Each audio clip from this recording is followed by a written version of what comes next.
हर हर महादेव। नमस्कार दोस्तों, मेरा नाम है दीप्ति और आपका मेरे चैनल पर बहुत बहुत स्वागत है। आज मैं आपके साथ शेयर कर रही हूँ कि सावन के महीने में घर पर रोज़ आप कैसे पूजा कर सकते हैं, कैसे शिवलिंग का निर्माण कर कर और वहीं पूजा कर कर उसको कैसे हमें विसर्जित करना होता है। तो संपूर्ण पूजन विधि मैं आपके साथ शेयर कर रही हूँ। तो सबसे पहले देख लीजिए कि हमें कौन कौन सी पूजा की सामग्री चाहिए होगी। तो देखिए, आपको दिख ही रहा होगा, मैंने एक प्लेट में, एक थाली में यहाँ पर बेलपत्र ले लिए हैं, अकौआ के फूल और अकौआ के मैंने यहाँ पत्ते लिए। हर श्रृंगार के पत्ते और फूल दोनों हम ले लेंगे। यहाँ पर जितने भी फूल पत्ती आपको पवित्र पौधे की मिल जाए सभी आप तोड़कर रख लीजिएगा। ध्यान रखिएगा कि जो बेलपत्र होती है वो खंडित नहीं होनी चाहिए। 3-3 की बेलपत्र हमें लेना है और बेलपत्र के जो पीछे का हिस्सा होता है, पीछे की जो डंडी होती है, उसको तोड़ लीजिए, नहीं तो वो हमारे भगवान पर, हमारे भोले बाबा के ऊपर उसका भार होता है। और शमी अगर आपको मिल जाए, जैसे कि आपने देखा कि शमी मेरे पास काफ़ी सारी है, क्योंकि शमी का जो पेड़ है, पौधा है, वो मेरे घर पर ही है।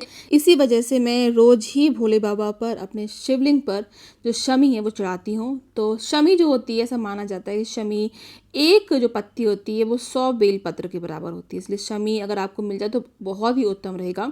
अब यहाँ पर देखिए, मैंने एक यहाँ लोटे में, जो तांबे का लोटा था, उसमें जल भर लिया, उसमें थोड़ा सा गंगा जल डाल लिया है और यहाँ पर मैंने कच्चा दूध ले लिया है। ध्यान रखिएगा, आपको कच्चा दूध ही लेना है। उसी में आप दूध, दही, घी, शहद, शक्कर इकट्ठा भी मिला सकते हैं और आप चाहें तो अलग अलग करके भी पूजा अभिषेक कर सकते हैं। तो अगर आपके पास चांदी की कटोरी या चांदी का कोई छोटा सा ग्लास हो तो ये सभी चीज़ें, जो दूध, दही, घी, शहद, शक्कर है, वो उसमें डालकर अभिषेक कीजिएगा, उसका विशेष फल मिलता है। इसीलिए अगर हो आपके पास तो उसको धोकर साफ कर लीजिए और फिर उससे आप अभिषेक कीजिए। और जो पानी है, जो जल है, वो ध्यान रखिएगा तांबे के लोटे से ही आपको चढ़ाना है।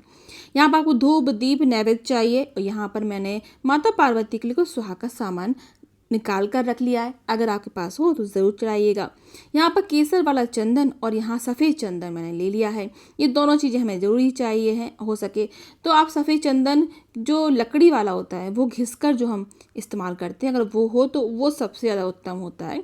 और एक रुद्राक्ष की हमने माला रख ली है। छोटी सी माला ज़रूर है ये, पर ये बहुत ही असरदार होती है। जब भी हम पूजा करते हैं शिव जी के आसपास आप रुद्राक्ष की माला को पहना दीजिए तो उसका विशेष फल मिलता है। ये जो मैं पूजा आपको बता रही हूँ, ये बहुत ही सरल पूजा है। आप रोज़ ये वाली पूजा कर सकते हैं। सावन के महीने में अगर आप ये पूजा करते हैं तो आपको एक बार में 100 से ज़्यादा, 1000 गुना फल प्राप्त होता है अगर आप इस तरीके से पूजा करते हैं तो। और यहाँ पर देखिए, मैंने इत्र रख लिया है और यहाँ पर जितने भी फूल पत्तियाँ आपको मिल जाएं वो रख लीजिए। नीले फूल, पीले फूल, अकौआ के फूल, धतूरा और जित धतूरे के पुष्प, भांग, ये सब चीज़ें आप निकाल कर रख लें। आपके घर में कोई भी वृक्ष हो, देखिए मेरे पास कौन सा है, ये आपको मैंने दिखाया, ये है बड़ का पेड़। मेरे पास बड़ का ये गमले में लगा हुआ वृक्ष है, छोटा सा वृक्ष है।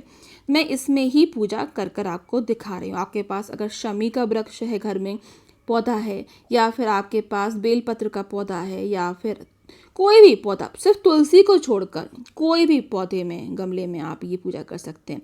तो सबसे पहले तो हम उस मिट्टी को गीला कर लेंगे, मतलब कि जल हम चढ़ा देंगे और भोले बाबा से, हमारे शिव शंकर भगवान से प्रार्थना करेंगे कि आज मैं आपकी बहुत ही सरल और छोटी सी पूजा करने जा रही हूँ, उसका हमें फल दीजिएगा।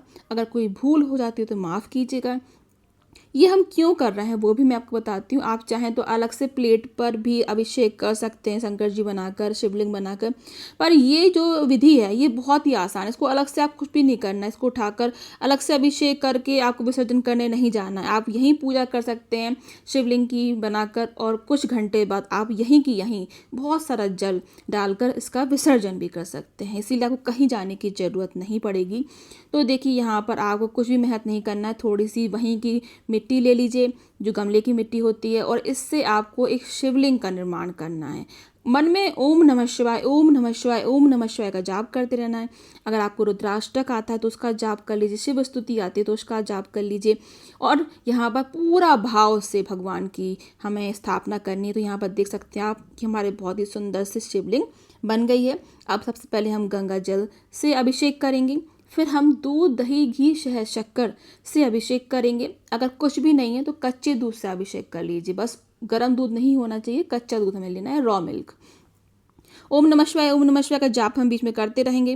फिर से हम जल अभिषेक करेंगे और अब हम जो सफ़ेद चंदन है उसको थोड़ा सा घिस लेंगे। आप हाथ में या किसी कटोरी में उसका पाउडर निकाल लें, थोड़ा सा गंगा जल मिला लें और यहाँ पर आप उनके त्रिपुंड बना लीजिए। त्रिकोण या फिर त्रिनेत्र बना सकते हैं या फिर आप ओम लिख लीजिए, जो भी आपको सुविधाजनक रहे। इसके बाद आपको अक्षत अर्पित करना है और जो केसर चंदन मैंने आपको बताया था वो ज़रूर अर्पित कीजिएगा, उसका विशेष फल मिलता है। और जो नीचे जलाधारी समझ लीजिए उस चीज़ को, नीचे आपको पार्वती माता का हस्तकमल है तो वहाँ पर थोड़ा सा सिंदूर जरूर अर्पित कीजिए। और फिर यहाँ पर हमें जो साबुत अक्षत होते हैं वो अर्पित करेंगे, शमी अर्पित करेंगे और अकौआ के जो हमने पुष्प हैं, ये जो आग के पुष्प होते हैं उनको बहुत प्रिय होते हैं। अपराजिता के पुष्प और हरश्रृंगार के पुष्प, मोगरा के पुष्प, ये सभी उनको बहुत प्रिय होते हैं। तो बहुत ही भाव से सच्चे दिल से आप ये पूजा कर सकते हैं। अगर आपको एक पुष्प भी मिलता है तो आप उससे भी पूजा कर सकते हैं। यहाँ आपको कनेर का जो पीला वाला फूल होता है वो भी मिल जाए अगर, तो उसको भी ज़रूर अर्पित कीजिएगा। और माता पार्वती के लिए हम लाल पुष्प अर्पित करेंगे। जब भी हम शिवलिंग की पूजा करते हैं वो शिव परिवार की पूजा हो जाती है। इसीलिए आप एक शिवलिंग बनाते हैं तो उससे आपको 1000 गुना फल प्राप्त होता है जब भी आप शिव जी का निर्माण करते हैं, शिवलिंग का निर्माण करते हैं। अब जनेऊ का लावा हमने अर्पित कर दिया और हमारे पास यहाँ पर जो रुद्राक्ष की माला थी उसको भी हमने अर्पित कर दिया। अब यहाँ मेवे और मिश्री का मैं प्रसाद लगा रही हूँ चांदी की कटोरी में। तो आपके पास अगर चांदी सोने के बर्तन भगवान के तो उसमें ही भोग लगाएं।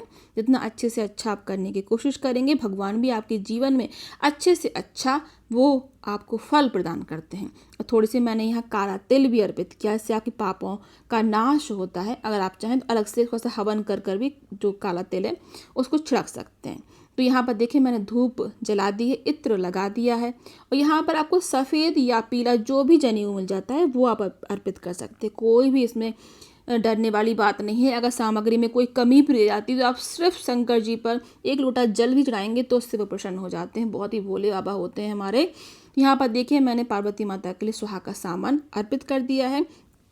जब भी आप कोई भी पूजा करें, खास करके जिसमें देवी जी की पूजा हो रही है, उसमें आपको 16 श्रृंगार करके ही पूजा करनी चाहिए। सुहाग की जो चिन्ह होते हैं, सुहाग की जो चीज़ें होती हैं, मंगलसूत्र, बिंदी, चूड़ी, महावर, आलता, मेहंदी, ये सभी चीज़ें लगाकर अगर आप पूजा करते हैं तो उसका आपको विशेष फल मिलता है। क्योंकि हम जब अपनी चीज़ों की इज्जत करेंगे जब भी कोई और इज्जत करता है, ऐसा मेरा मानना है।